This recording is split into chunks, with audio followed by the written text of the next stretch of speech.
Hello everyone, welcome to my YouTube channel. Today we are going to study about two diseases, that is common scab of potato and fire blight of apple.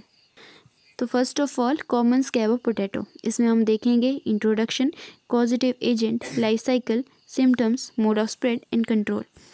तो first of all जो common scab potato है ये एक soil born disease है that is caused by the bacteria Streptomyces स्कैबिस। जो common scab potato है एक world wide distribution है इस डिजीज़ का, और ये ऑर्गेनिज्म जनरली अटैक करता है पोटैटो स्टेम्स को, पोटैटो स्टोलन्स को एंड रूट्स को। और इन्फेक्शन जो है इसकी वजह से जो मार्केटेबल यील्ड होती है क्रॉप की वो कम हो जाती है, जो आइज़ होती हैं सीड पोटैटोज़ की वो डैमेज हो जाती हैं। इसमें causative agent that is Streptomyces स्कैबिस, इसका नेम ऐसे वैक्समैन ने दिया था। अगर हम इसकी लाइफ साइकिल की बात करें तो स्ट्रेप्टोमाइसिस एक सैप्रोफाइट है जो कि लॉन्ग टाइम तक सर्वाइव कर सकता है on the decaying soil organic matter in the absence of host. जो टॉक्सिन्स ये प्रोड्यूस करता है उनको हम बोलते हैं थैक्सटोमिन। अब जैसे जैसे स्पोर मैच्योर करता जाएगा तो वो एक ग्रे मेलेनाइज्ड पिगमेंटेशन फॉर्म करता है। अब जैसे ही स्पोर्स जो है वो सूटेबल होस्ट के कांटेक्ट में आ गया तो वो वहाँ पे जर्मिनेट करेगा और इन्फेक्शन शुरू कर देगा। ऑप्टिमम टेम्परेचर इसको चाहिए होता है 25 to 30 डिग्री सेल्सियस। और जो पैथोजन है वो लेंटिसेल्स में इन्वेड करता है and also grow on the surface of wounds. ये इसकी कंप्लीट लाइफ साइकिल है। देन उसके बाद सिम्टम्स, जो हम डार्क ब्राउन और पिथी पैचेस देख सकते हैं। जो लेजिन्स होती हैं वो स्मॉल सरफेस जो होता है ट्यूबर्स का उसको अफेक्ट करते हैं और कई बार उसको पूरी तरह से कवर कर सकते हैं।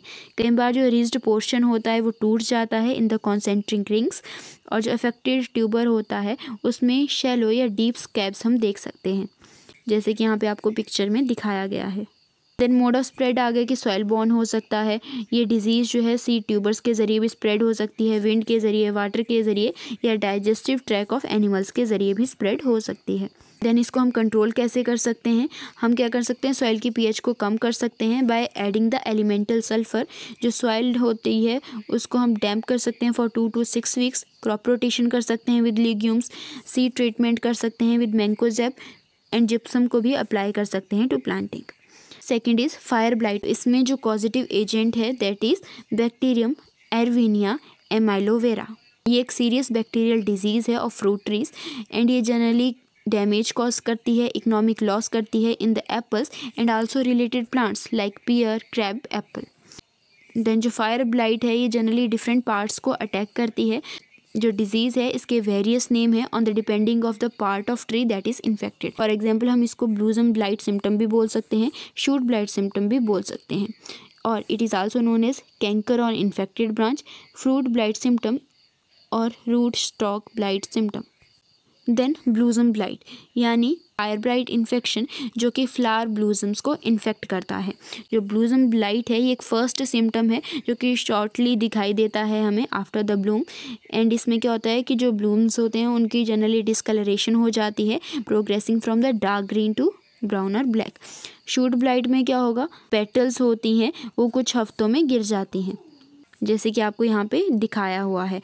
ब्लूम्स ब्लाइट भी दिखाया हुआ है एंड सेकंड पिक्चर में शूट ब्लाइट भी दिखाया हुआ है।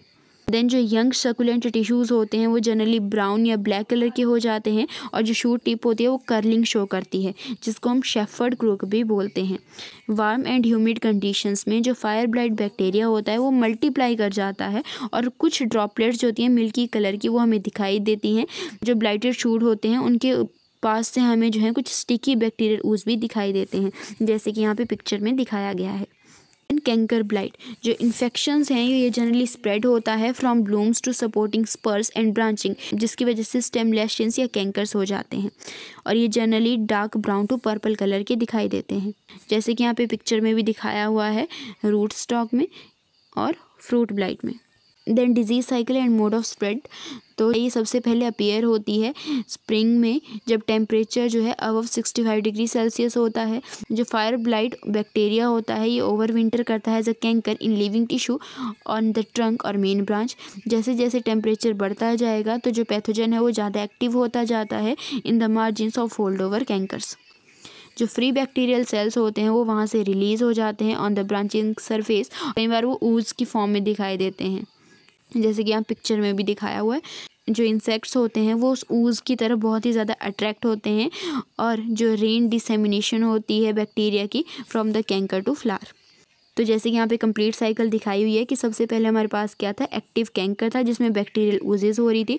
अब कुछ इंसेक्ट्स की वजह से, रेन की वजह से, प्रूनिंग की वजह से क्या हुआ, वो स्प्रेड हो गई, डिसेमिनेट हो गई और शूट इन्फेक्शन उसकी वजह से हो गया। जैसे ही शूट इन्फेक्शन हुआ तो देन फ्रूट ब्लाइट वहाँ पे कॉज हो जाएगा। दूसरी जगह क्या हो सकता है, उसकी वजह से ब्लूजम इन्फेक्शन भी हो सकता है।